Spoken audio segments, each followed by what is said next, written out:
maybe that'll stay. Sure. Hi.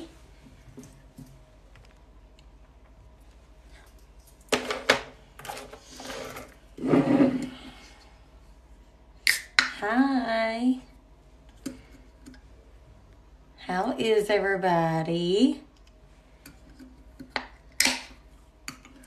Hey, Amber.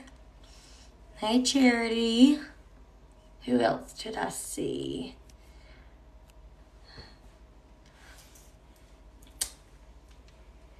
Hey, Laura.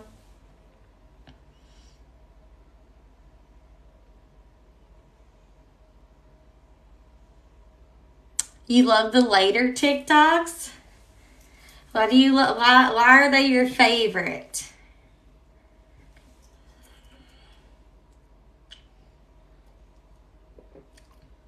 And are you talking about like me going live or like when I post them late at night?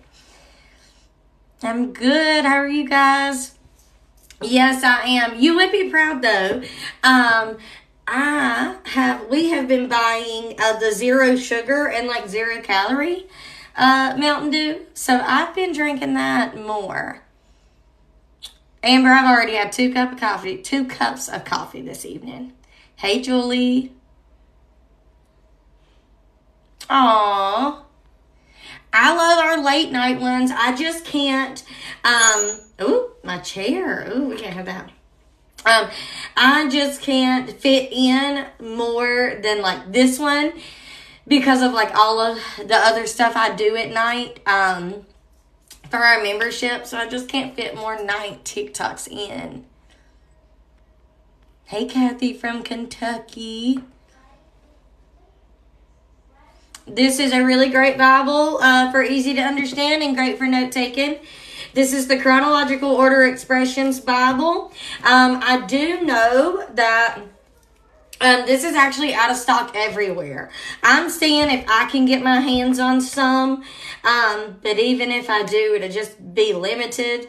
But I am trying. But however, there is any NLT version. Like, is it really easy to understand? Or Christian Standard, She Reads Truth is really great.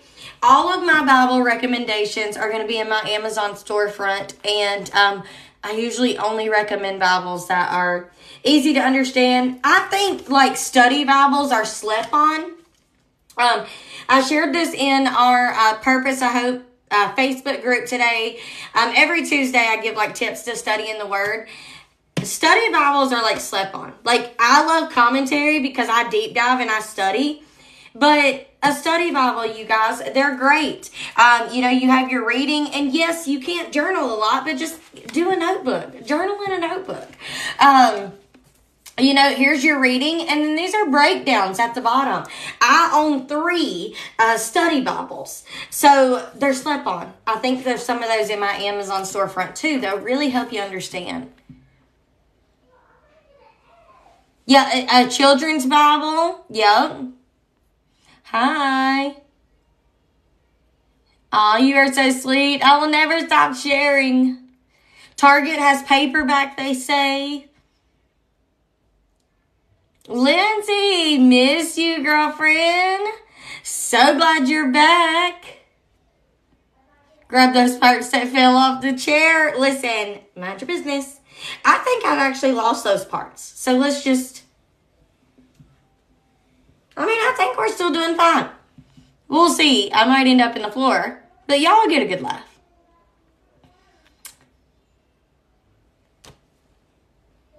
I love that. Thank you so much.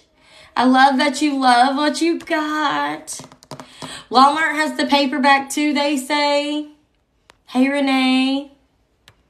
A student study Bible. I like it. I think a New King James Women's Study Bible is really, really great. I really love that one. But I really love Tony Evans too. Yay! That makes me so happy. Yes, Adrian, how did it go today?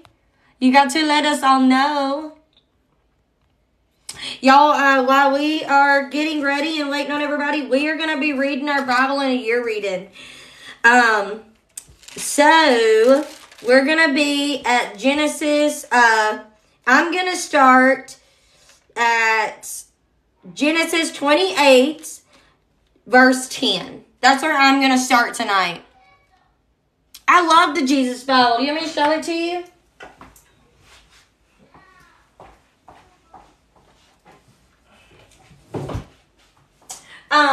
So I love it. It's beautiful.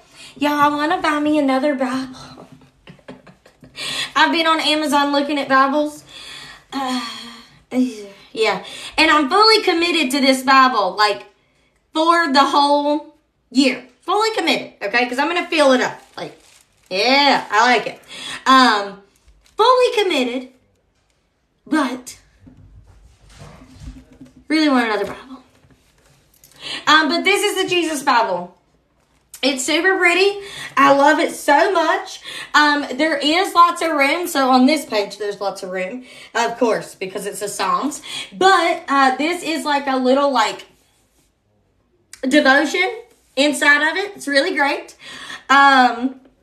It's also got like these. So this is the reading, but quit. Oh, I bet he wants in here, and I bet the little dog is getting on his nerves. Watch, he's going to open that door.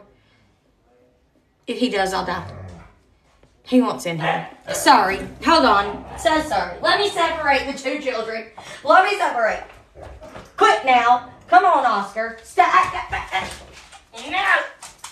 No. Go play. Okay. Go lay down somewhere now. Now quit what you're talking. Okay. All right, back to what I was saying. Okay? This is your reading, and this is a devotional. Okay? I know, the audacity. This is your reading, and this is a devotional, and it's filled with that. So, like, it is filled with, like, little inserts that teach you. So, I mean, I love the Jesus Bible. Oh, my goodness, I found it. Look at that. Look at that. Tabitha? Is Tabitha on here? Girlfriend, I found it. She was asking for this, and I could not find it. She wanted me to break down the Colossians 3:23, work with all your heart. And I had wrote, like, work for him. And then for every word, I wrote, like, what I'm supposed to do to make sure that I'm working for him. I can't believe I found it. That's totally going up on the wall so that I never forget. It is God's favor. Oh my gosh. I'll have to tell y'all what it says. It's so good. Adrian, I missed it. So did it go good? You gotta tell me again. I missed it. I want a leather Bible cover so bad. It's okay. We know you haven't. I do. Adrian, I'm scrolling to the top to see what happened. So I cleared to open bar. I love it. Yay. So proud, girlfriend. You've come such a long way, and I love it so much. I love it.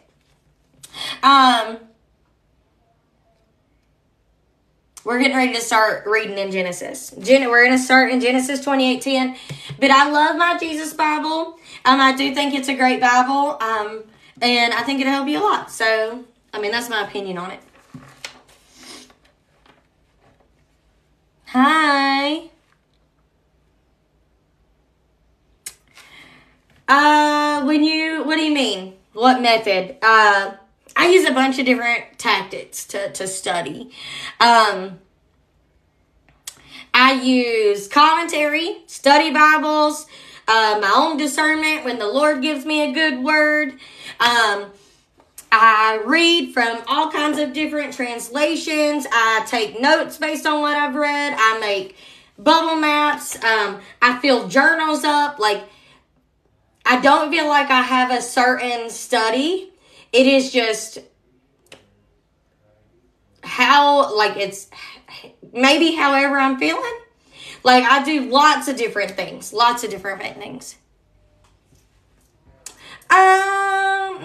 Jesus Bible or Spiral Green Bible. Depends on what you're wanting to do. What are you wanting out of it? Yes, I'll show the paper again. I love that you listen to our music playlist while in labor. I love it. Honey, I hear myself, so please turn it down. Just an easy read. Then I wouldn't invest in a Spiral Bible if you're just wanting like to read. If you're wanting to read, I think the Jesus Bible or She Reads Truth is very, very good. And I will say the Jesus Bible is going to have like more inserts that help you like learn and dig deeper. So Jesus Bible or She Reads Truth for sure. I'll share this and then we'll start with our reading tonight. Y'all get open Genesis 28:10. All right, that's where we start. But 3 years ago, it was 3 years ago, right? 2 or 3. I'm not really sure. But I read this when I was first reading the Bible in a year. I was reading in Colossians and I read Colossians 3:23. And it talks about working for the Lord with all your heart. So I wrote, work with all your heart. And then I put like down the thing, work for Him. Like, and this is where like my journey really started. So for W, I put, we give back to God and those in need. We're open to understanding His plan and timing. Reflect and reconnect. Keep our self-control. Focus your eyes on the Lord. Operate in gratitude and thanksgiving. Recharge and unplug when needed. Have patience with ourselves and others. Intentional with our time at work and at home. And make time for daily prayer. And I put the word and. I feel like it should have an addition, but maybe I just like left that there on accident. But ain't that cute? I'm totally putting that on the wall because that is how I operate. This is literally how I changed my life and summed up in a piece of paper. Yes, I need to put that in our notebook. Yes, I sure will. Please remind me to do that when I get off of here. I will take a picture and I'll post it in the membership. Okay, are y'all ready? Genesis 28:10. I'm excited about this. Okay. Backstory really quick. From our reading yesterday. So we're on Jacob. Okay. Jacob has stolen his brother's blessing from his father. All right. And I want to clear this up because this might not make sense to some of you. And these go up on YouTube. And the people who read the Bible in a year watch these. So let me clear something up really quick. When Jacob went in to steal his brother's blessings from his father. Okay. Hear me really quick. It was a spiritual inheritance. Esau had already gave up, okay, his birthright, which was like the possessions. All right. So Isaac, yes, was I can't get these names. So Isaac, the dad, okay, was gonna give these blessings to Esau. All right, y'all with me? It wasn't the birthright. That's already taken care of. It's the spiritual blessings attached to him. Okay, remember how Isaac or Abraham got the blessings from God, like I'm gonna make you many nations, more than the dust, stars, the earth, blah blah blah blah. Okay, Abraham gave that to Isaac. That blessing, all right, is what he was gonna give to Esau. Okay, I hope that makes sense. So it was a spiritual inheritance. That's what Jacob has now stole. All right. So, it's been stolen. There's nothing nobody can do about it. There's no turning back. All right? So, they are now sending Jacob away. Jacob has got to go find Rebecca's brother, his uncle. Okay? He needs to get out of town because Esau is on a revenge mission and he's planning to kill him. He wants to kill him. He don't want nothing to do with him. He's mad at him. Okay? So, where we're going to open up is they are sending Jacob away. Jacob has now packed his things and he is on his way to meet his uncle. All right. So Genesis 28:10.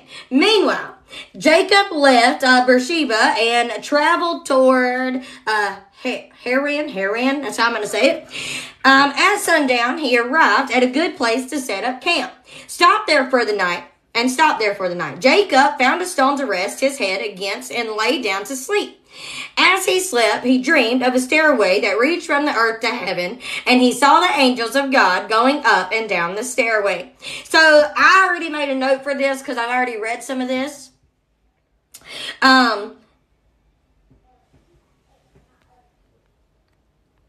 What is a spiritual inheritance is so Abraham, so Abraham got a spiritual inheritance from God. He told him over and over again, you're going to have many nations. I'm going to multiply you. You know, he gave him the protection, right? Let me see. The exact words are what Isaac said to Jacob, okay? The names be getting me. So, from the dew of heaven and the riches of earth, may God always give you abundant harvest of grain and bountiful new wine. May many nations become your servants, and may they bow down to you. May you be the master over your brothers, and may your mother's sons bow down to you. And all who curse you will be cursed, and all who bless you will be blessed. Okay, that is the inheritance. It's like a covering of God. Okay, and he was giving that covering to his son. Okay, because Abraham had gave that to Isaac, and now Isaac had to pick one of his sons to give it to. Not that God wasn't going to be good to both of them, but God had a master plan here, and there was work that needed to be done. All right, and Esau he wouldn't have handled that inheritance the way that he should. And that don't make Jacob perfect, okay, at all. But Esau had already started causing problems in his household, right? He'd already married these women that made mom and dad's life horrible, right? So he wasn't the one. He wasn't chosen for that. He was chosen for something else. Everybody is chosen for something. You just have to figure out, what you are chosen for. So that's what that was. All right. So I love this, and I've already took a note, and I put Jacob was now refuge, right? He was running. His brother was on the verge to kill him, and he was running away to where his parents had told him to go. Even though we may not be physically running, we've all been where he is. Even though we may not physically be running away from our home and turning ourselves into a refuge, we have all been a refuge running against the will of God in our life. We have all been somebody that has been trying to run away from where God has called us to. Only one. On Tuesday nights at 7 p.m., those are at night. So he was a refuge, right? Running, and he ran, and now he has found himself in this place that only has a rock to lay his head on. So in hindsight, if you was running, I need you to put yourself in his shoes really quick. If you was running, okay, and all you found that night was this place where there was nothing else around you except a rock to put your head on, I'm gonna say that it might be a little depressing. You know what I mean? Like, you ain't got nothing else. You ain't got a pillow. You ain't got a blanket. All you got's a rock. And you got to lay your head on that rock. It's a little depressing. You know what I mean? He ain't in a good head. He ain't in a good place, right? He has deceived his family and his brother and his dad, all right? And now he has found himself in a place where all he has to lay his head on is a rock, right? We've been him. We've been somebody that has done something wrong in our lives, and then the consequences of it is simply to lay our head on a rock because we don't have anything else, right? But I like this. Let's keep reading verse 13. At the top of the stairway stood the Lord. Remember, he's dreaming, all right? And he said, I am the Lord, the God of your grandfather Abraham and the God of your father Isaac. The ground you are laying on belongs to you. Oh, that's good. I'm giving it to you and your descendants. Your descendants will be as numerous as the dust on the earth. That is one of the spiritual blessings. They will spread out in all directions, to the west and the east, to the north and the south. And all the families of the earth will be blessed through you and your descendants. What's more, I am with you. Now, I'm going to underline this. What's more, I am with you, and I will protect you wherever you go.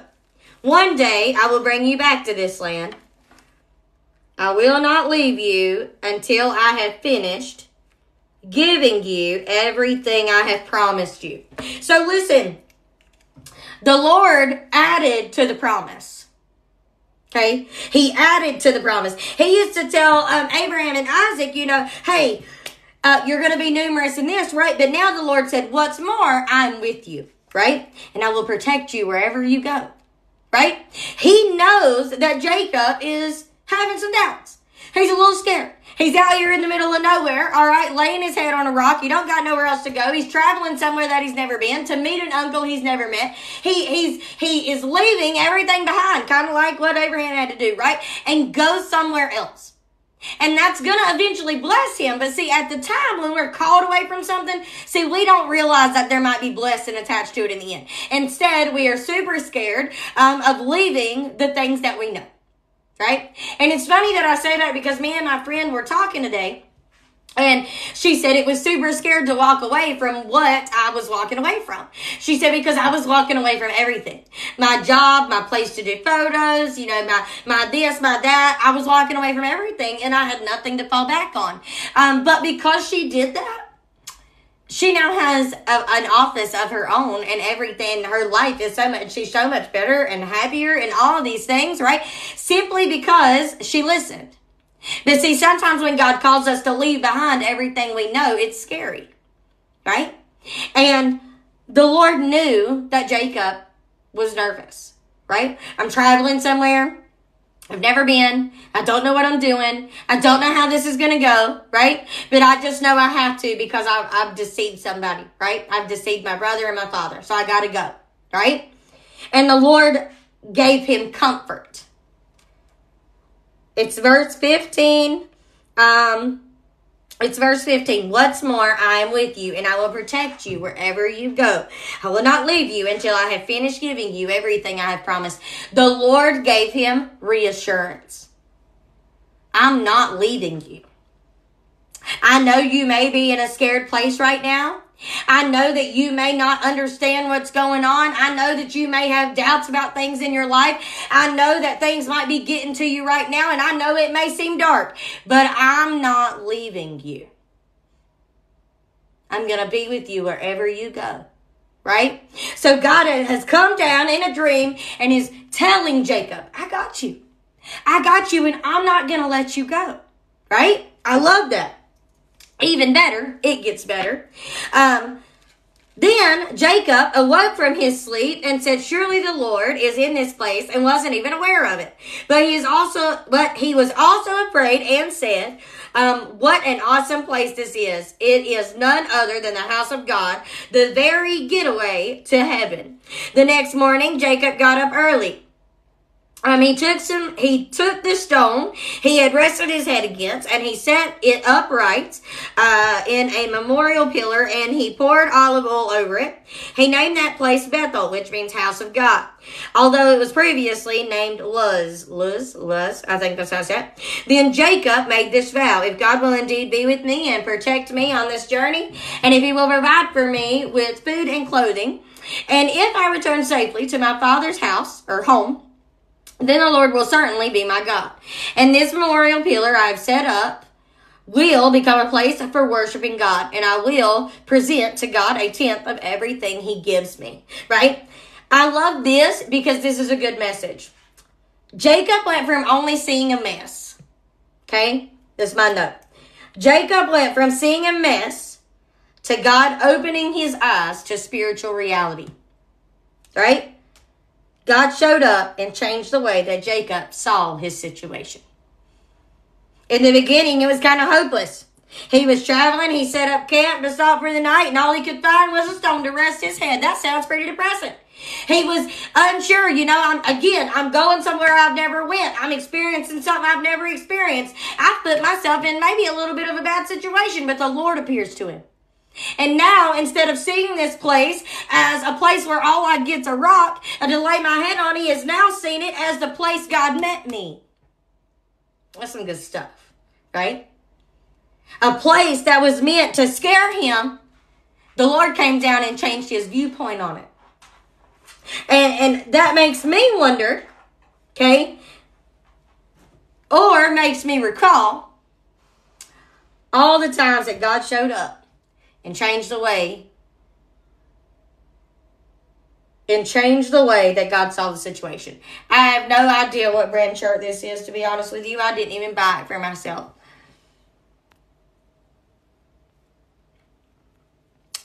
God meets us in our mess. Yes. All right, my note said Jacob went from only seeing a mess to God opening his eyes to spiritual reality. God showed up and changed the way Jacob saw his situation. Jacob went from laying his head on a rock, all right, to this is the place God met me. And now it's the place I worship, right? It's the place I'm going to come to worship. It's the place I'm going to come. This is, right, the house of God, right? He even changed its name. I love that. Did y'all get it? I repeated it. Do I need to repeat it again? And what I really love, I wrote down, Jacob heard the Spirit speaking right to him. And the dark place he was in turned into a scarce one, a sacred one, right?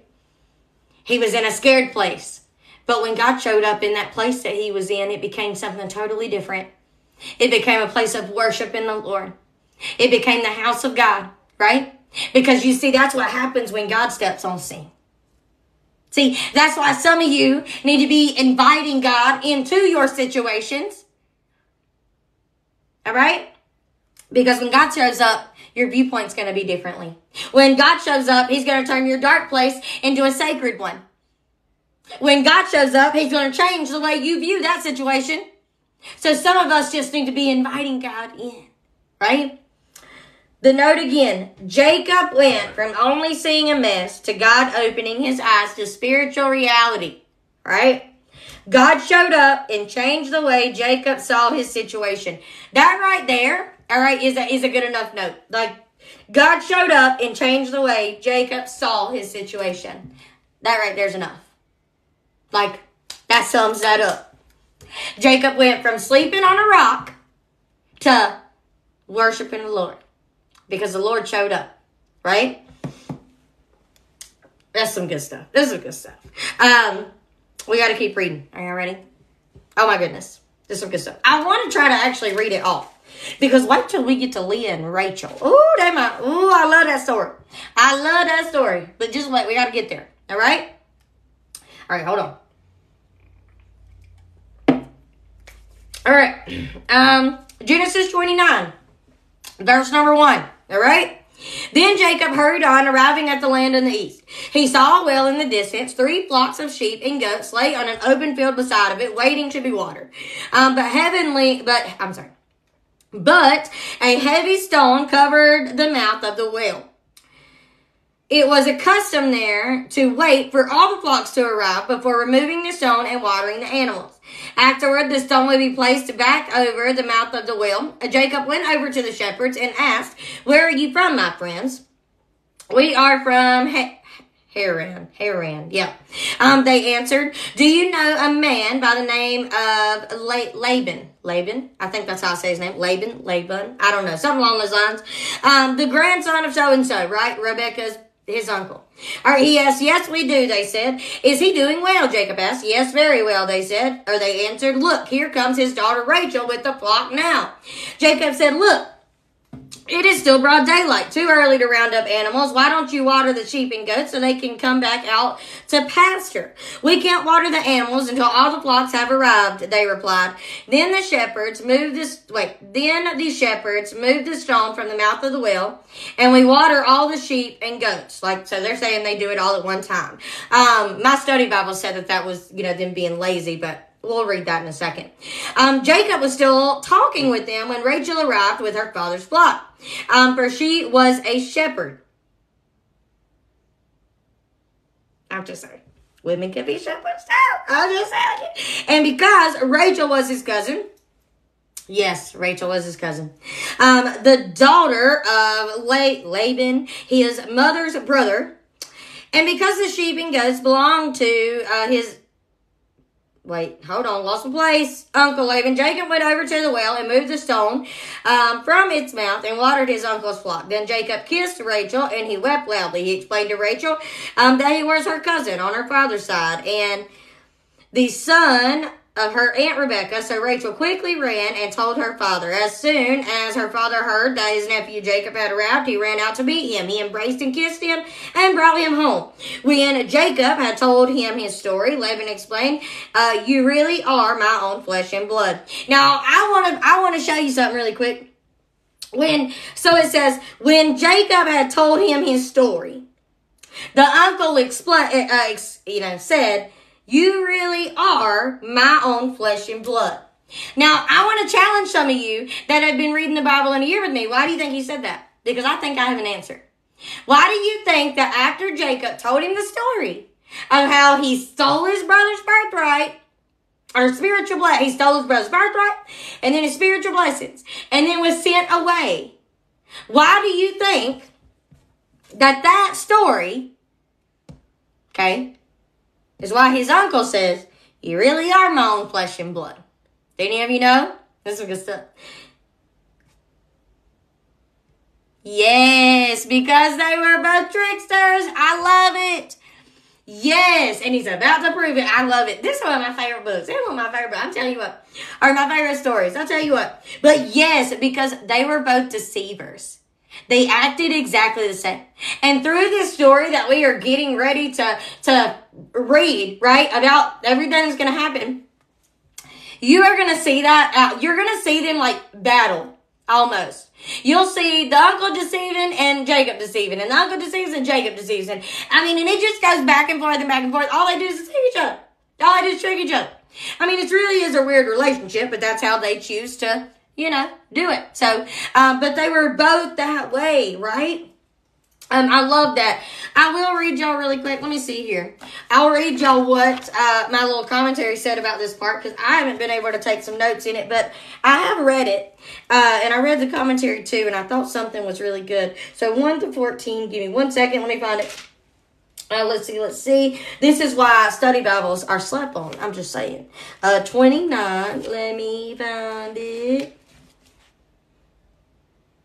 1 through 14. Okay, perfect. So, Jacob resumed his journey. And through the circumstances, he met Rachel, right? We know this. The scene is similar to Rebecca. It's similar to Isaac and Rebecca's meeting, which is true. Rachel, like Rebecca, proved her own character by leading the sheep, while the other shepherds were were lazy lounging, they said. So they were using excuses, right, to not water their flocks until all of them were there at the same time. The stones covering wells in those days were intentionally large, meant to be moved by several men. But Jacob, smitten with love upon seeing this beautiful Rachel, shifted the thing all on his own, right? And then the uncle rushed to Jacob, hugged him, and took him to his house, right? I'm going to leave this open in case we need to venture back. So, I don't know. I don't got any notes for this yet. I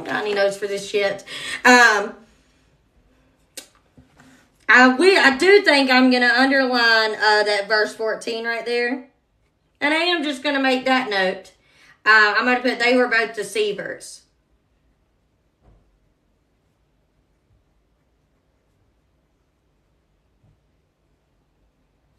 But for the rest of it, I don't know. I'm going to think about it. I'll think about it.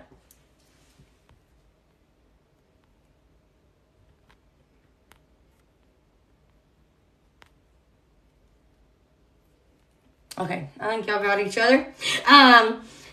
So we're just going to keep reading because I really, really want to get to Leah and Rachel and all of these things. Okay, I really want to get there. So let's just keep going. All right?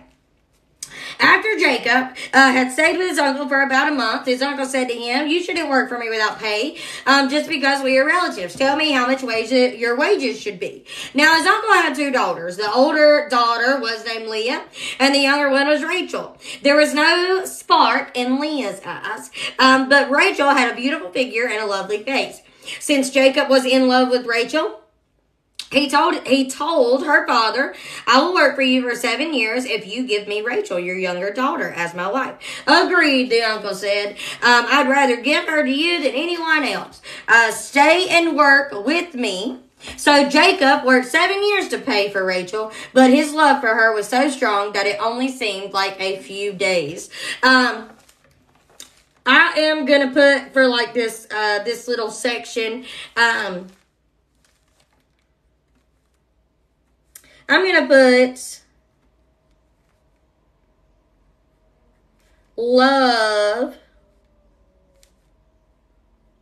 can make time fly. Right? Because it did.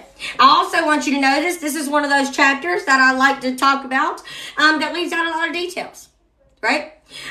It seems when we're reading it, it just goes boom, boom, boom. Easy peasy, lemon squeezy, right? Makes sense. But there's actually 7 years worth of stuff that we have no idea what happened, right? 7 years of God showing up for Jacob while he was here. Seven years of Jacob and his uncle deceiving each other back and forth. 7 years. Okay? So, this is one of those parts where there is lots of things that we don't know, right? Lots of things that we don't know, but here's my favorite part. Okay. Finally, the time came for him to marry her. "I have fulfilled my agreement," Jacob said to his uncle. "Now give me my wife so I can sleep with her."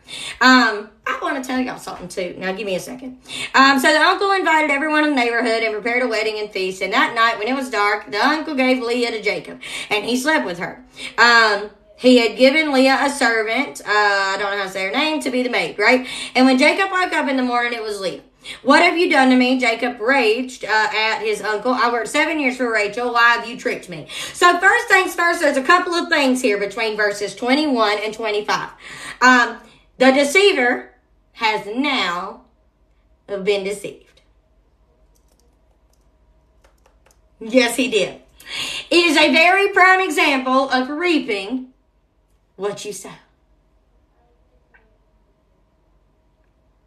7 is completion. 7 means completion. 7 is a very powerful number in the Bible. You're going to see it over and over again. And it stands for the completion of things. So he worked for 7 years. 7 years he was complete of his duty just to be deceived by his uncle, right? Took 7 days for the Lord to do everything on, to create in the earth. 7 is a lot of times written in the Bible, and it means completion. It goes for 21 through 25. For the deceiver has been deceived. It is a very good example of reaping what you sow. Ain't that good? I tell you what. Now, something else I want to dig into really quick, because I feel like this is just one of those questions that everybody is going to ask. So let me address it the way that I think the answer is going to be. People are going to say, well, how did he not know that Leah was standing in front of him? Okay, instead of Rachel. How did Jacob not know? Okay, let's talk about it really quick. First things first, marriage back then was not marriage now. Okay, now we gotta have we get a marriage certificate, we gotta get marriage whatchamacallums. It's been a minute since I got married. Like, you gotta get things to get married, right? It was not like that then, right? It wasn't like that. If you will even read about Isaac and Rebekah, if you pay attention, when did Rebekah become Isaac's wife? And she covered her face. Okay? Intimacy. Okay, do y'all know what I'm saying when I say that? Because I can't say the other word. Okay? Laying with them, no, we'll say it like that, was how they became married. right here. Before all that. Okay? And you didn't see the face when you was getting married, it's covered. Right? And it was uncovered after the act. Okay? So that is, I'm thinking that some sort of the same scenario. Okay? That's exactly what happened with Isaac and Rebekah. That same scenario happened with Jacob. So he thought he had Rachel, but he had Leah. And he didn't know until the next morning, I guess, but blood is hard, gets me to sleep. Right? That's how he didn't know, right? That's how he didn't know. So, he figured it out, and now he's mad, right? The deceiver's been deceived. I guess it don't feel very good to be the one deceived when you are usually the deceiver, right? It don't feel very good to be treated the way you've treated other people when you ain't treated them well. You know what I mean? Yep, that covered her face. Yep. That goes exactly along with what I said. Yep, so that's my take on it too. I'm drinking at the wedding feast. That's so funny. A lot of that is different in the Bible too. Got to study on that stuff. We're not going to get into it. It's different, but we'll study on that later. So for another time. The deceiver has been deceived now, right? And it don't feel very great. It's like, he don't like it, right? He's mad about it. He don't like it. So let's keep reading. Verse 26. It's not our custom here to marry off a younger daughter ahead of the firstborn, the uncle replied. But wait until the bridal week is over, and I'll give you Rachel too, provided you promise to work another 7 years for me. Man, he's got him in a real pickle. So Jacob agreed to work 7 more years. A week after Jacob had married Leah, the uncle gave Rachel too. The uncle gave Rachel a servant as well to be her maid. So Jacob slept with Rachel too, and he loved her much more than Leah. He then stayed and worked for his uncle an additional 7 years. Okay, let's just keep going. Yes, because back in that time, very much so, yes. Because back in that time, they didn't sleep with everybody. See, we just ain't ready for that conversation, because I could talk on it. And I get to, because I messed that up as well. But aren't you glad for the grace of the Lord? And merciful is He. Because if we were still in this time, all those people you be sleeping with, you are not connected to for life. I mean, I tell you what, praise the Lord, that didn't happen to me. Praise the Lord.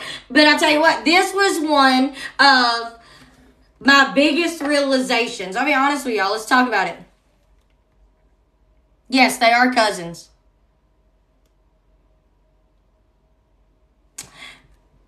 Let's talk about it really quick.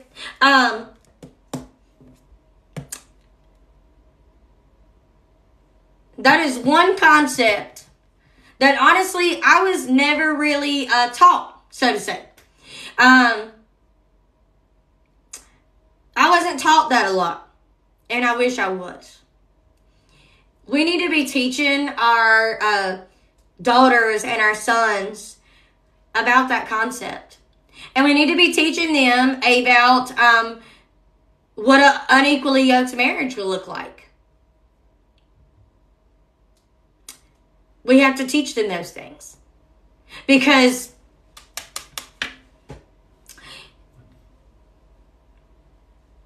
I'm so glad that He covered me. Okay, I praise the Lord, because I don't want to be connected to all this to anybody other than my husband, right? And that's a concept that needs to be taught, right? And it's not taught enough. It's not. But in the Bible, that is what signified marriage. That's what signified Adam's and Eve's marriage. Go back and read it. Go all the way back to the beginning. They became one. What does becoming one mean? I don't think I need to say it. Right? Same thing happened here. Same thing with Rebekah and Isaac. Go read when they met each other. They went into his mother's tent. So it is that's what signified their marriage. There wasn't all these papers. There wasn't all these go to the courthouse and do this and do that. And there wasn't none of that. That act of intimacy sealed them together.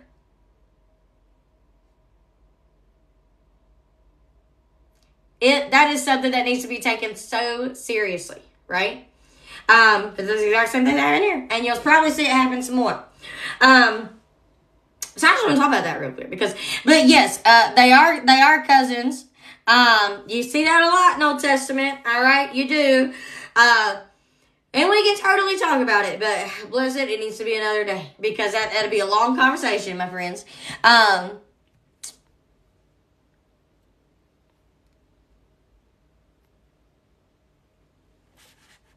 Yes, and the tent was dark, not a lot of light. Yep.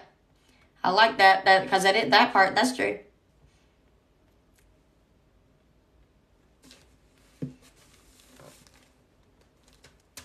Yes.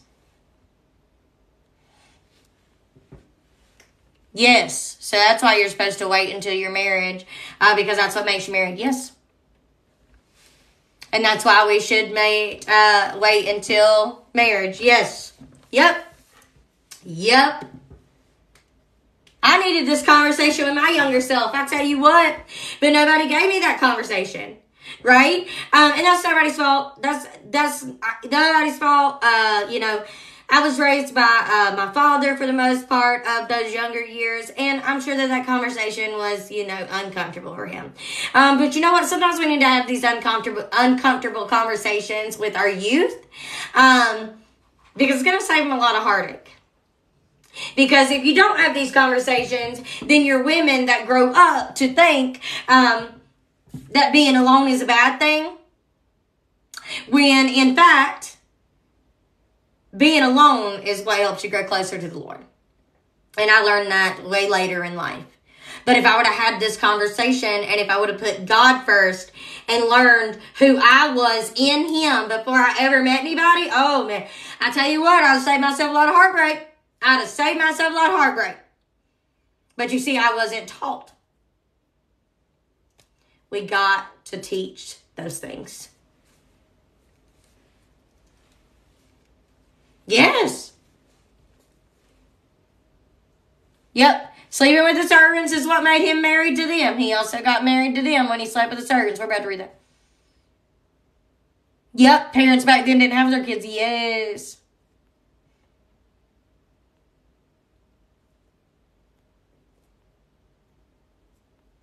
Y'all, this conversation is needed. It is. It's a conversation that you need to have with your children. And you can make it an easy conversation. You can talk about, you can read the Bible. Proverbs talks a lot about an adulterous woman. Read that to your children. Like, tell them what an adulterous woman and man is. Right? Teach them what marriage is, what it's supposed to look like, what signifies your marriage. Teach them. It shouldn't be an awkward conversation.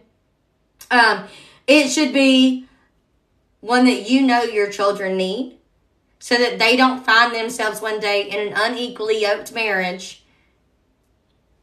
Really sad. Right? Really sad. So, let's keep reading now. I want to see. Yeah, they put him in the middle. It's not funny. It's not funny, but we're going to keep reading. And then poor old Jacob here is going to have two women pulling at him. Right? So, and I want to mention this too. So people say all the time, well, if you're only supposed to be married to one person, why is there, I can't say poly something, whatever, where you're married to more than one, then why is there so much of that in the Bible? The answer is, sometimes it was the men. And sometimes it was women, trying to get and mold what they wanted out of their life and taking matters into their own hands. But I want to promise you right now, no story you will read in the Bible with a man that has more than one wife will have a good marriage. All of it includes strife. It includes jealousy, bad things, babies being born that really shouldn't have been born, so to say. Like, it includes a bunch of bickering and fighting, disconnecting. I mean, no. I'm so sorry, but you'll never convince me. No. My husband is mine, and I am my husband's, and there ain't nobody else coming up in this equation. I praise the Lord. No, no, thank you. Okay? Anytime. Yes, it is in the Bible. No, that doesn't mean it's okay. Well, Kelsey, how could that be? If God was so good, why would he put it in the Bible? Because this Bible is written about humans who had lust and desires, envy, anger, jealousy, all the things, and they made their own decisions without connecting God to it. They are just like us today. No different. That's why it's in there. It's because these people are just like us, and they think, oh, I can do it better than the Lord, so let me take matters into my own hands. That is how every one of them got into trouble with the servants and sleeping with them, and the new babies being born from the servants. That's how all of it happened. Jealousy, envy, and all the things. Nothing good came out of them having more than one wife. Okay? So I'm just saying that. I just want to talk to you about it. Yep, it was to show God's mercy and justness in situations where they have forsaken his counsel. Yes. Yes.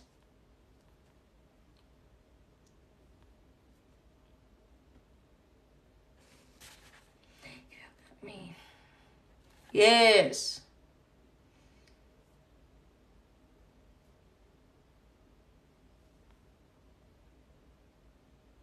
All right, y'all ready? Let's keep reading. Let's keep going. It's going to get good. Let me show y'all about that strife and stuff I was talking about. Where did I stop? Okay, right here. 29 verse 31, right? Yep. It become a competition. Ooh. Okay. When the Lord saw, all right, that Leah was unloved, he enabled her to have children, but Rachel could not conceive. Now, I want to ponder you this. Some people will say, well, that's just not fair.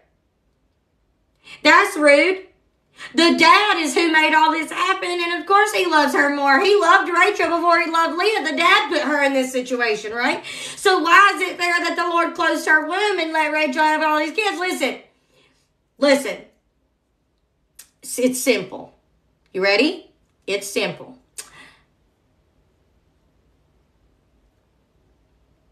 Everybody has their own time and their own calling, and it's our job to patiently wait. That's it. He was going to do something great for Rachel. We're going to get to it. He does something wonderful for her. Okay? But Leah got to have her moment, so to say. Okay? This is the whole lesson of it might not happen for you like it happened for so-and-so. Or it might not happen for so-and-so like it happened for you. Because our stories aren't the same. Okay? But we're going to see the goodness of God in Rachel's story right on here at the end. Let's keep reading. All right. Verse 32, so Leah became pregnant and gave birth to a son. I wrote over the words. She named him, I don't know these names, so just bear with me. Reuben, I don't know. For she said, the Lord has noticed my misery, and now my husband will love me. She thought, now that I've born a son, he's going to love me more than Rachel. That didn't happen. She soon became pregnant again and gave birth to another son.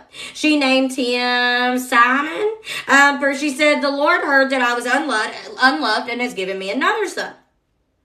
Then she became pregnant a third time and gave birth to another son. And he was named Levi. Thank the Lord, something I can say.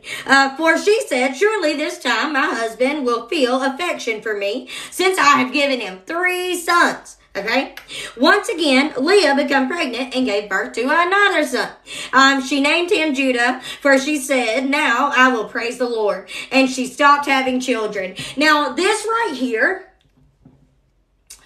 y'all, this is such a good lesson for women who feel trapped in a marriage where their husband don't love them. This is a great example. Because Jacob may have loved Leah, but he loved Rachel more. Right? And this speaks volumes to somebody who is in a marriage and doesn't feel loved. And let me tell you why. Because Leah was neglected by her husband, but she was seen by God. Okay? So when you are feeling neglected by your husband, a significant other, and these days, baby daddy, I don't know, he might be neglecting you, but God sees you. And that should bring such comfort. Yep. And all of that is like attached to it, right? And then at the very end, so all those names, okay, have meaning. Somebody is posting them, and I love that. Let's see. I don't see it anymore, but they were right. Let's see. Lindsay, there you go. Yeah, girlfriend. I can't see it all the way back here. Lindsay is posting them, and what they meant. Right? They all had meaning, which is really good. But listen at it. In the end, okay, in the end, when she had that other son, Judah, right? She said, now I will praise the Lord. Okay. Having those sons didn't make him love her more. Unfortunately. It didn't. But what it did do is she stopped and she turned her attention to the Lord. Okay. And she praised him. Now I will praise the Lord, despite the challenges she was facing. Okay, so I think that whole section, 31 through 35 of 29, is a very good daily reminder for somebody who is in a marriage where they don't feel loved or seen or heard. Okay, and it gives you instruction on what to do. Right, it tells you she was neglected, but God seen her and loved her.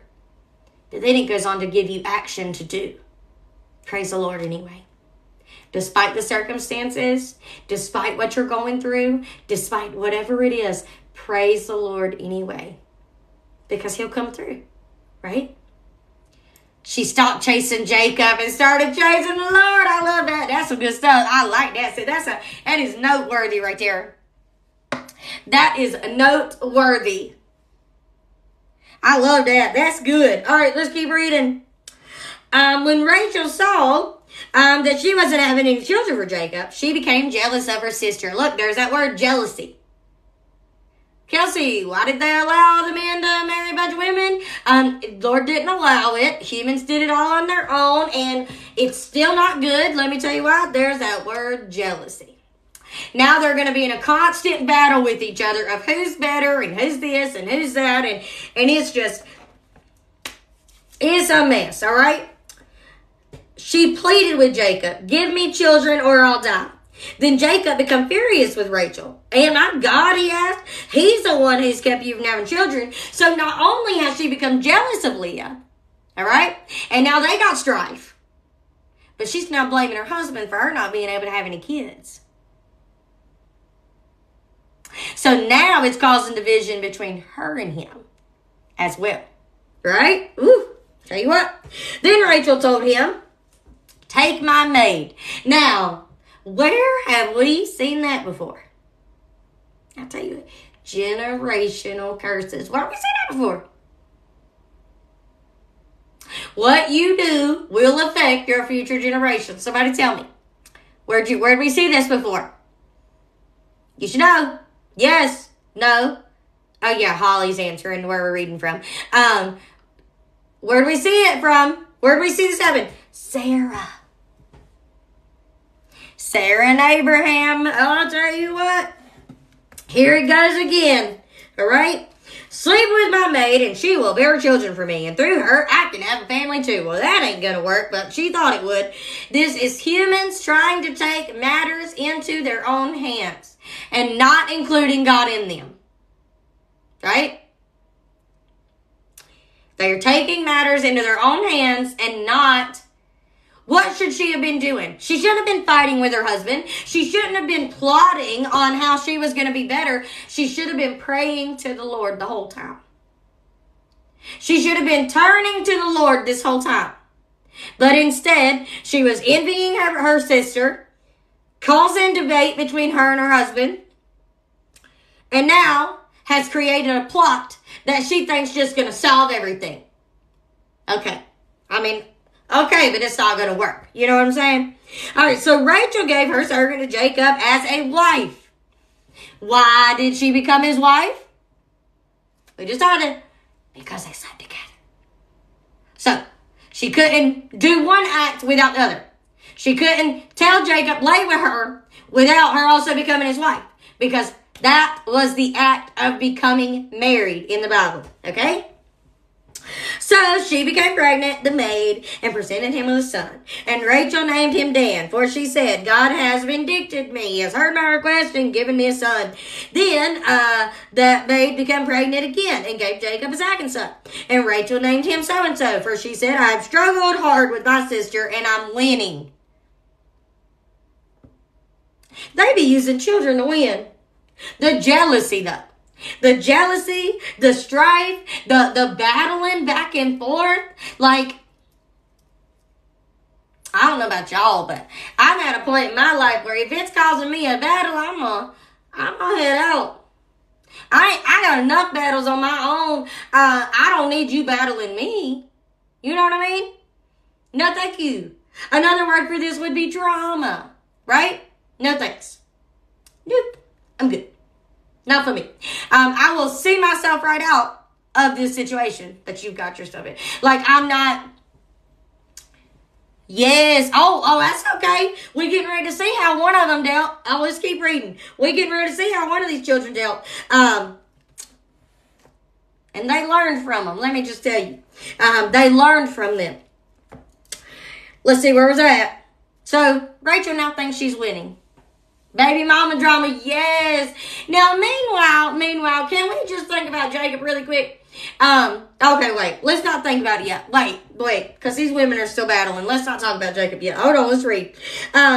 Meanwhile, Leah realized that she wasn't getting pregnant anymore. So she took her servant and gave her to Jacob as a wife. Perfect. Yes. Soon, that servant presented him with a son.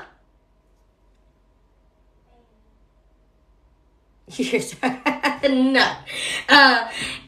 Oh, gosh. Okay. First, she said, how fortunate am I? Right. That's what she named her. Okay. Then the servant gave Jacob a second son. Now, meanwhile, let me break up real quick. I need y'all to, this is a bunch of drama. A bunch of drama. I know. It's funny. Yeah. Bunch of drama. I got it. It really is. It's a crazy story. I told y'all the Bible was interesting. I told y'all it was. Bet y'all believe in me now. Y'all like reading these romance novels. I got you one right here. In about, 2 chapters. I got you one right here. Yeah. Real Housewives. That's it. Here it is. You're welcome. Who needs TV when you got this? But let me say this. They were over here being ridiculous, right? Battling each other, drama, jealousy, anger, pulling Jacob. Sleep with my maid. No, sleep with my maid. No, come over to me. No, come over here to me. Pulling Jacob all kinds of which directions. Bless the little heart. Bless the little heart. But I'll tell you what, God brought glory out of this. You want to know why? Because this is where the 12 tribes of Israel is going to come from. Yep. Oh, yes. And they are going to be mentioned throughout this whole book.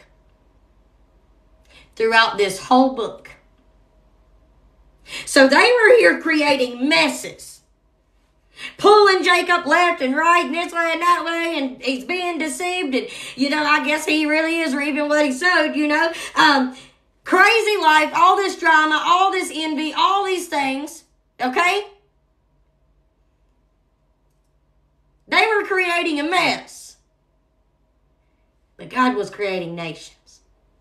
All right? The 12 tribes of Israel will come from all this. I'm telling you what. We might have made it a mess, but God's going to make it into something else. Right? He can take the messes we have got ourselves into, and he can change it. All for his glory and his plan, my friends. And that's the good part. Redemption. Yeah. The man got to be tired. When did he have time for work? I tell you what. All right, let's keep going. Where were we? All right, so let's go to verse 12. So the maid gave Jacob a second son, and Leah named him Asher, for she said, "What a joy of mine. Now the other women will celebrate with me." One day during the wheat harvest, Reuben, this is her son. Okay? Remember, you said, wonder what all the children are doing? Somebody said that. This is her son. This is one of her children. Found some mandrakes growing in the field and brought them to his mother Leah.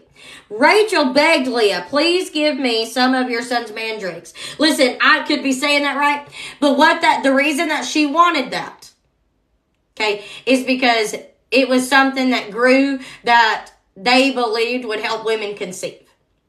So she wanted some of it. She said, "Leah, you really don't need it. You got lots of children. I don't got any of myself yet. Can I have that?" Right? Now, Leah had the opportunity to do the right thing. They had one girl somewhere. Hold on. Have we even got to it? No, keep reading. Keep reading. They have a girl. All right, so this is the son, and he's went out and found this, right? And he brought that back. You can't tell me that he didn't know that was going to cause problems. It is is it a plant? It is something of a plant sort, hold on, that will, that they believe to help women conceive, right? Where is it? Where am I? I'm in 30. Hold on. I'll find out exactly if it's a plant.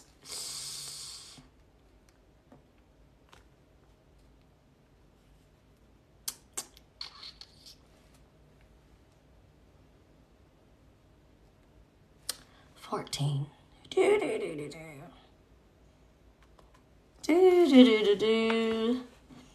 on. Oh, here they are. They were fruits. Fruits believed to help women conceive. So it was a fruit. It's a root vegetable. Yeah, it was a fruit. Okay. Believed that. So he's coming in the middle now. Okay. So Leah angrily replied, "Wasn't it enough you stole my husband?" Now, can I also real quick, funny how they blamed each other, but whose fault was this? Somebody tell me. Who did this? Because the sisters didn't do it to each other. Who put them in this situation? Right. Their father. Their father put them in this situation. But they're not mad at the father, they're mad at each other. Right? So, how often are you mad at somebody who didn't even do that to you? Somebody else did. I'm just saying. All right. Now you have stolen my son's mandrakes too. I tell you what. Rachel answered, poor Jacob. "I will let Jacob lie with you." I gotta read it like that. "Tonight, if you give me some of those." Oh boy. Y'all can't tell me this ain't Real Housewives. I tell you what. tricked your dad. I know, I'll tell you what. Poor Jacob. Poor Jacob.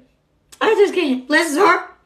So that evening, as Jacob was coming home from the fields, Charity. So apparently every day while Jacob was out working, the women were bickering and fighting with each other to decide who gets him when he comes home. I tell you what, that's exhausting.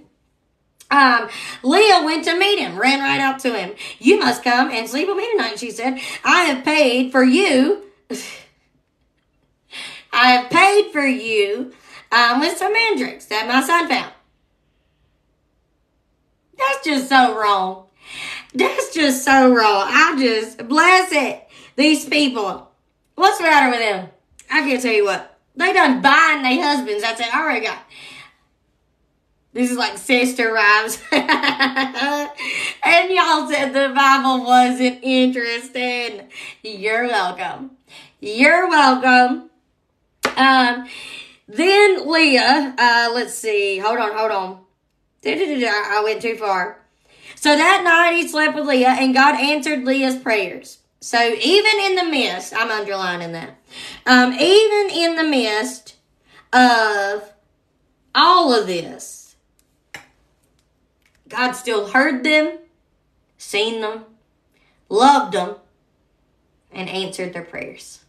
I tell you what, that's a merciful God. Because if my children were acting like this, I'd be like, I'm not even talking to y'all no more. Not till y'all get it together. Not till y'all get it together. We're not doing this no more. You know? She became pregnant again and gave birth to a fifth son for Jacob. She named him so-and-so. For she said to him, God has rewarded me for giving my servant to my husband as my wife. I don't know about that, but alrighty. Then Leah became pregnant again and gave birth to a sixth son for Jacob. She named him so-and-so. For she said, God has given me a good reward. Now my husband will treat me with respect. For I have given him 6 sons. Excuse me. Later she gave birth to a daughter. And she named her daughter so-and-so. Alright, here we go. Verse 22. Then God remembered Rachel. Oh, let's keep going. And answered her prayers by enabling her to have children. So, they've been acting a fool. Alright? For I don't know how many years. Okay? I mean, this whole thing was like years. Y'all realize that, right? It wasn't just... It was years. Years of dealing with this. Years of living like this. Yes, you know where I'm about to go. Oh, yes. He remembered Rachel. He sure did. In the midst of their mess. In the midst of your mess. Oh, I tell you what. God remembers you. And here's where it gets good. Remember what we talked about at the beginning? We said, well, why would he give Leah and then make Rachel not be able to conceive? That's not fair. I simply said, it is fair because it wasn't Rachel's time yet, right? It was Leah's time. Leah needed to be seen. Leah needed to have her moment.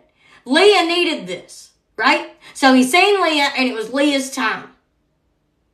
But I tell you what, when it became Rachel's time, she didn't just become pregnant and have a son. No, she didn't. Oh, I feel like the Lord is so good. God has removed my disgrace, she said.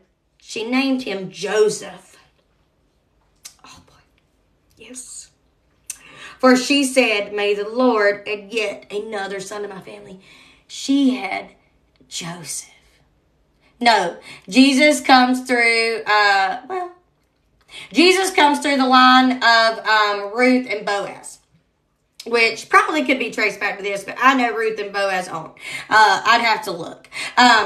But Ruth and Boaz is the line. The line that I do know it's a line that like nobody would have thought he would have come from. Oh, it's good. That's good. It's a whole nother day. It's a whole nother day. We don't got time for that. I need y'all to hear this.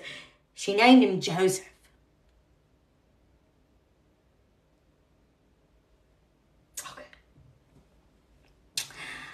Oh, it's my favorite part. He let Leah be seen and heard and have her time, and Rachel had to wait. Rachel had to wait. Sometimes you gotta wait. I tell you what. But then she gave birth to Joseph. Joseph would be over Egypt one day, like he would save so many people from a famine. I tell you, I'm telling you what, she didn't just give birth to just any, to have a son. I mean the importance of who she gave birth to. I'll tell you what. Joseph was such a blessing. He was. He heard and seen them both. Joseph was also Jacob's seventh son. That's good. Yes. I like it. I like that a lot. But he's seen them both. And he dealt with them both differently. So that tells you right now, he sees you and he's going to deal with you in the right time. Wait and be patient. Just wait and be patient. Because you never know when you're getting ready to give birth to a Joseph. I tell you what. And let this also remind you, they made a big mess. A big old mess. I mean, a real housewife mess. Right? The Lord was still there. He still seen them. He still loved them. He still answered their prayers. And he brought order out of chaos. Okay? That is so good. Like, so good. Yes, the way he forgives his brothers. It's getting ready to get good. This is one of my favorites. And it's so many good lessons. I gotta finish my notes, but so many good lessons, and just Coffee Talk was a little bit different tonight. We actually got through like a whole day of reading. I'm very proud of us.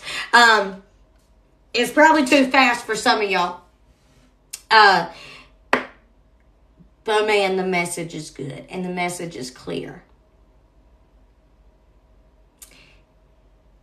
God can make a miracle out of our mess.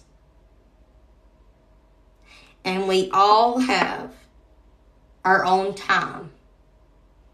He sees, he hears, he loves.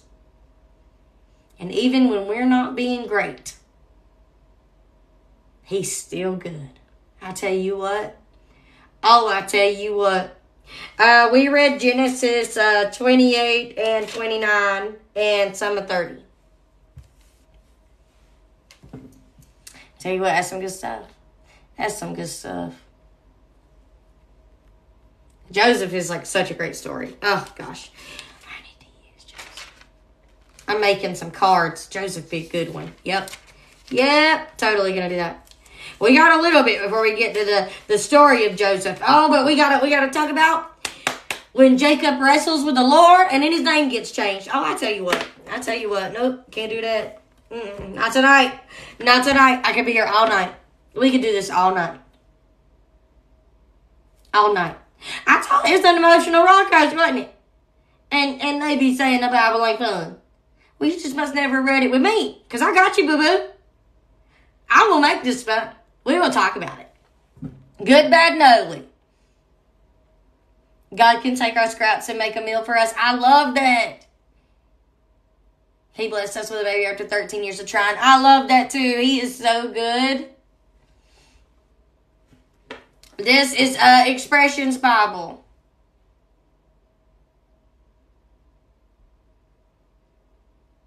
I'm not opposed to all night. We would be here. I could do this. Coffee Talks are when I do this. We read the Bible and we talk about it. I go live on Mondays, Thursdays, and Friday mornings at 7:30 a.m. Eastern Standard Time. And then on Tuesday nights at 7 p.m. But this is what we do every time.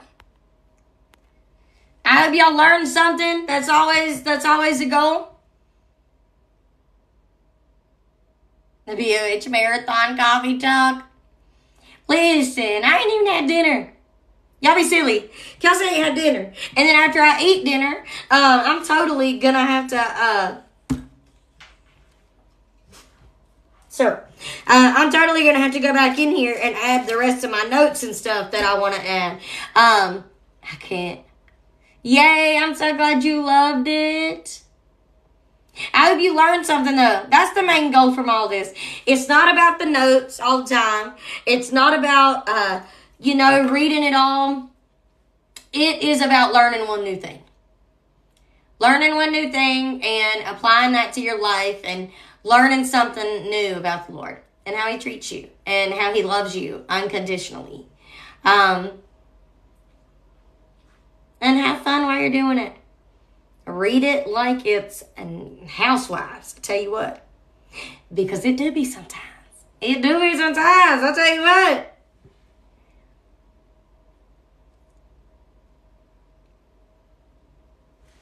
Aw, you're so sweet. I love y'all so big. It is. It's a whole word. Ooh, it's so good. This is my first time. Oh, I hope you learned something and enjoyed it and all of my crazy teaching ways.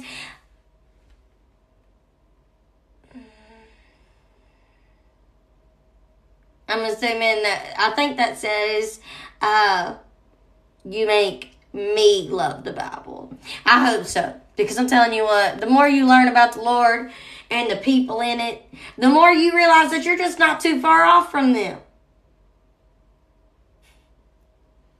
You learn that they are simple people, just like me and you. And if God loved them, he can love you. Like, it's the good.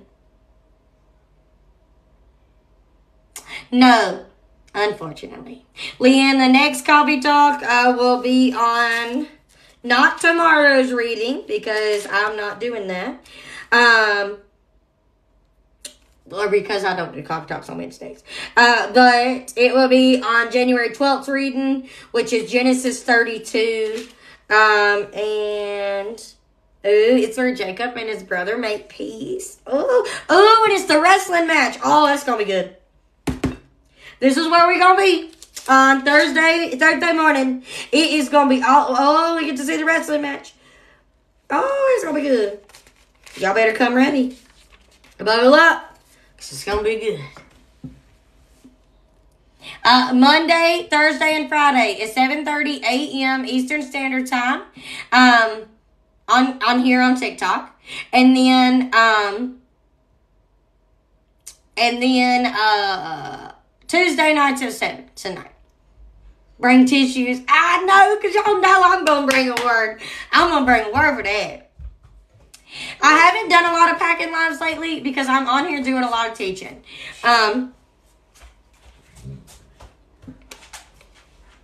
Steve be writing down stuff for me.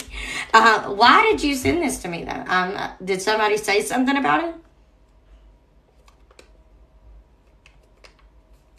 Or, like, does it go along with the story? Is that what you're saying? Why don't you just come in here and say these things, sir? My husband's sending me notes. I ain't been doing a lot of packaging lives because I've been doing a lot of teaching lives. Because I'm on here Mondays, Tuesday nights, Thursdays and Friday mornings. And then I do my membership teaching on Monday nights and Thursday nights. So literally the only day that I am not on a live teaching is on Saturdays, Sundays, and Wednesdays. So I do really want to start maybe doing some packing lives on the weekends to come hang out. But I've been just so busy that I've really been trying to take just some time to breathe because we have had a lot of orders and we've been feeling a lot of things. I've seen somebody ask about their order. Promise we're going as fast as we possibly can. By the end of this week, we will have all the balloon pop orders out and done and ready on their way to you guys. But then we have some more to work on. So I love that, Susanna. We can't wait to have you. The Zoom last night was something. No, it just stood out. Okay, I got you. I need an ultimate bundle of all your Bible journaling. I love that. I love that. Mondays, Thursdays, and Fridays is 7:30 a.m. Eastern Standard Time. Oops.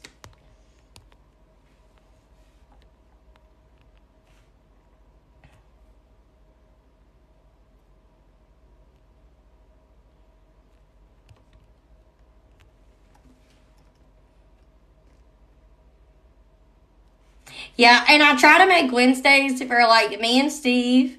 I read something today. I'll share it with you guys. It was on somebody's story, and it was talking about what his definition of success was. And I really liked it because he said every Tuesday, he said at 5 p.m., I clocked out. He said, and he runs his own business. So he runs his own company. He does what I do, right? And he said, every Tuesday at 5 o'clock, I clock out. I'm done. He said, if they call me if they need me at 4:55, they better talk to me on the way to the car, and it has to be solved before I get in. He said, at 5 o'clock. And then he said, if there was a work crisis at 4:50 on Tuesday, well, I'm sorry, it's got to be solved by 5 o'clock because it's a non-negotiable. It is, I'm off work at 5 o'clock on Tuesdays and I'm dating my wife, right? And he said, that's my definition of success, being able to balance those two. He said, and my wife is my best friend. And he said that he didn't want to be the person who had a successful business but lost his marriage in the process, right? And that resonated with me because I am on a mission, like for the Lord, every day, all day. I teach my membership. I come here and teach. I study. There are days, I'm telling y'all, when you say that you want the Lord to use you, you better be ready for him to use you. It's easy to say. It's hard to do. Because sometimes it means I don't really talk or see my kids or my husband all day long. Mondays, y'all can forget it. Like, my husband supports me in like everything I do. And he gets us kids ready most days to take them to school. He takes them to school and picks them up almost every day. Right? There's a little handful in there where I actually get to go with him. There's constantly people here. Because I have employees here 4 days a week.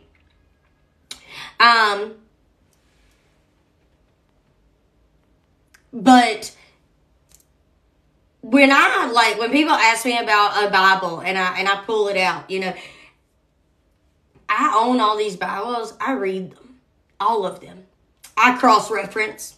I read the study Bibles. I read the commentaries. I study. I learn. I dig deep. Like, I record podcasts, coffee talks, TikTok. I mean, I market my whole company and manage it, and my membership is like everything to me, right? I love them, the ladies. Oh my gosh, the fellowship. The membership's the best thing that ever happened to me. I will be forever grateful. Thank you, Lord. Thank you, Lord, for blessing me with more than I deserve. I'm telling y'all what, just everything. And then he says, Kelsey, do a conference. And I said, Lord, you silly. And he said, do one. And I said, Lord, you sure? And then I launched it. And there's so many people who want to come. And I was like, wow. So that's a whole weekend that I will legit be away from my children all weekend long, right? And so my point is, I love what I do.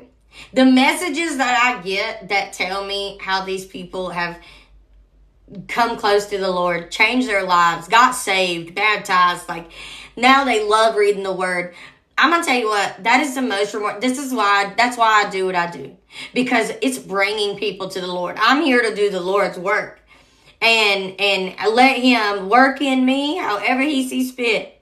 And I love that. But it also is, my family often takes the back burner. So, I need to have those boundaries for myself, long story short.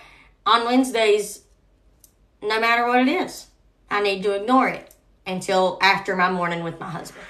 Wednesdays, nobody works in my shop. I set those boundaries. Nobody works on Wednesdays. Y'all don't be here. Don't come at 8 o'clock. Don't come at 6. Don't come at all. It's mine and Steve's time. I don't see y'all, right? I tell them that. They be laughing at me, but I tell them that. And then, so Wednesdays, nobody's here. The kids are at school. I need to set that boundary. That is mine and Steve's time. We can go shop. We can go run errands. We can go eat lunch. I really don't care what we do, but we need to be together. Right? Because it's like I tell y'all all the time, if you don't set boundaries with your life and make time for the things that are important, the enemy is going to see an opportunity to come in and distract you and make those things hard. Right? So, I don't know, that really resonated with me. Maybe that was something that helpful for you guys too. Yes. But I have 4 kids, but I see how much you do. You're so sweet. I'm trying to read these comments. Hold on, there's a bunch. Y'all done said a lot. Okay. Yes. Starting my day in scripture brings me so much joy. Samesies. Yes, yep.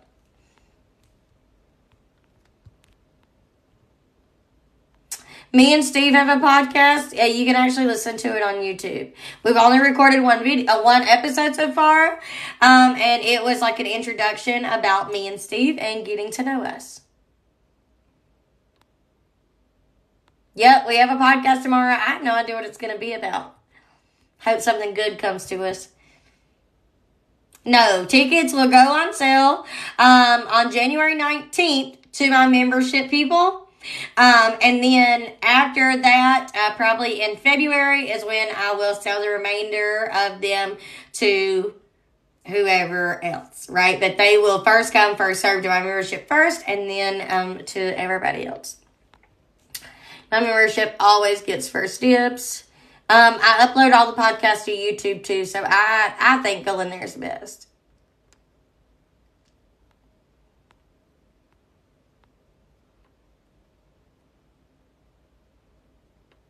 Y'all are so sweet. We're not talking about tractors. That ain't happening.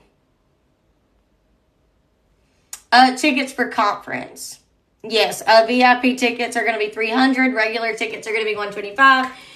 And the only thing that you will have to supply on your own at conference is mostly food. You will get breakfast every day, and we're going to do a lunch one day, which will be provided. And then you'll do dinner every night on your own, but there's going to be a food truck there. That's like a steakhouse food truck. It's really good food. So there's going to be that. And then if you do get the VIP, then you get stay. If you don't get a VIP, you will have to do your stay. But that's what I did write that down. That was it. That's what I was trying to talk to Dakota about today. I am going to, y'all see that light bulb go off? Me and her are meeting next week. And I'm going to call the Hampton that is near us. And that's near the venue that we're going to do this at. And I'm going to get a discount code or whatever, so that you'll be able to get discounts on those rooms.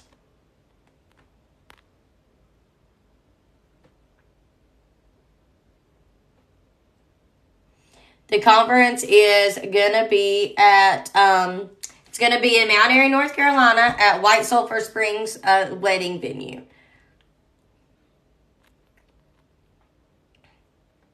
Steve needs an emotional support tractor. Yeah, we're gonna call, I gotta call in to the Hampton, and I need to, get that discount code thingy. But I'm gonna do that Wednesday. Not tomorrow Wednesday, next week Wednesday. And set it up and get the discount code so that everybody have it. If you are in the membership, you will get access to the tickets on, the 19th. If you are not in the membership, you will get access to what is left over, so to say. What we didn't, they get first dibs on everything that I do. And then you'll get access to whatever we got left. And they will probably go, I don't know, I'll probably give the membership a week or so. And then, then after is when I'll release it to the public.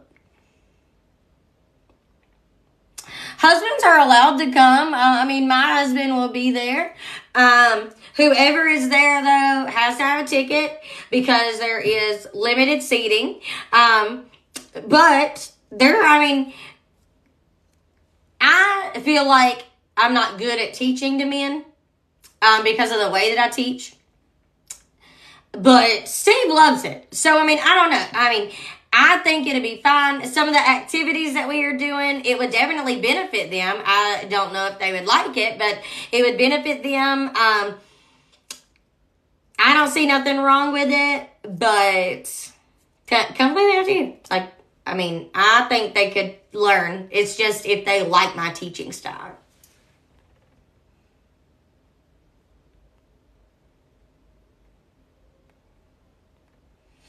The dates are going to be June 9th, 10th, and 11th.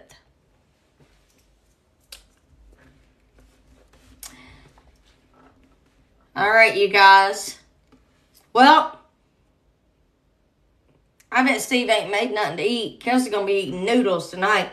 I bet that's what I'm eating. I wish the Chinese place was still open. Oh, that sounds good. None of that information's on my website yet. VIP tickets are $300. Regular tickets are going to be $125. And it's going to be in Mount Airy, North Carolina. Mayberry, North Carolina. At White Sulphur Springs.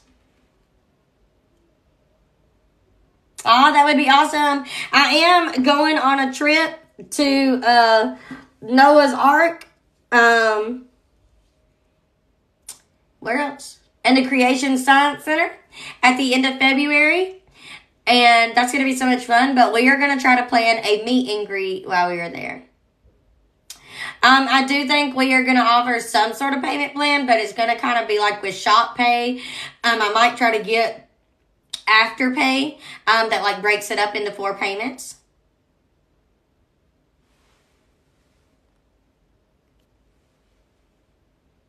Yes, I gotta take rainwater.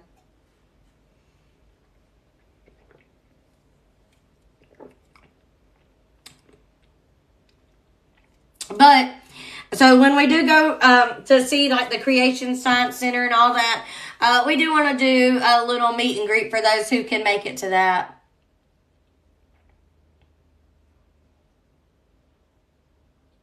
Yes, I am going to try to do that. I'm going to try to get Afterpay on my website, maybe even Sizzle, whatever we've got.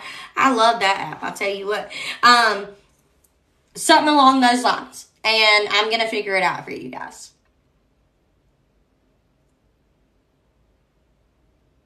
Vicky, I don't yet. I got to figure out what.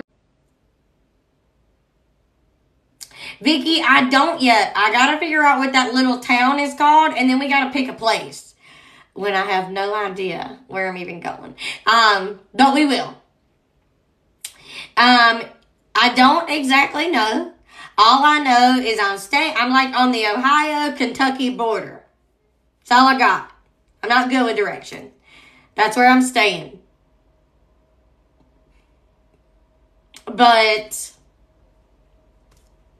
there's supposedly a little town right in there.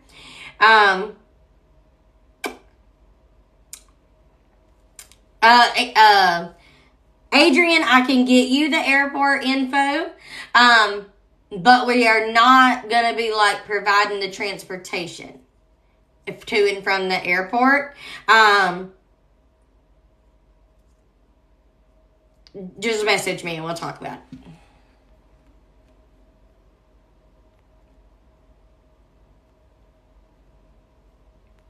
I would drive 5 hours to Kentucky. I love it. Yes, she told me like of where the place is, but I gotta figure out everything else.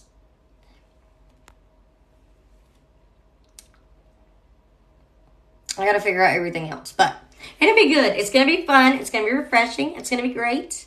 Purpose, I hope, will be shut down for like 3 days, 4 days, for us being able to go on this trip. But it's going to be a much needed, like, little vacation. I'm really excited about it. Y'all know I'm going to come back on fire because I already told my kids, my husband, don't even expect to see me. I'm taking notebooks and I'm just going to learn the whole time I'm here. Don't nobody bother me. Like I done told them. Y'all might as well just see me by myself because I ain't even going to act like y'all around. I love it.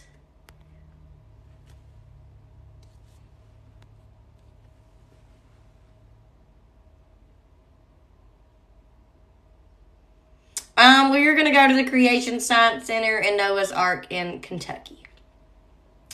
All right, you guys, I love y'all so big. I'm going to take a picture of this and post it for you guys that were asking for it. But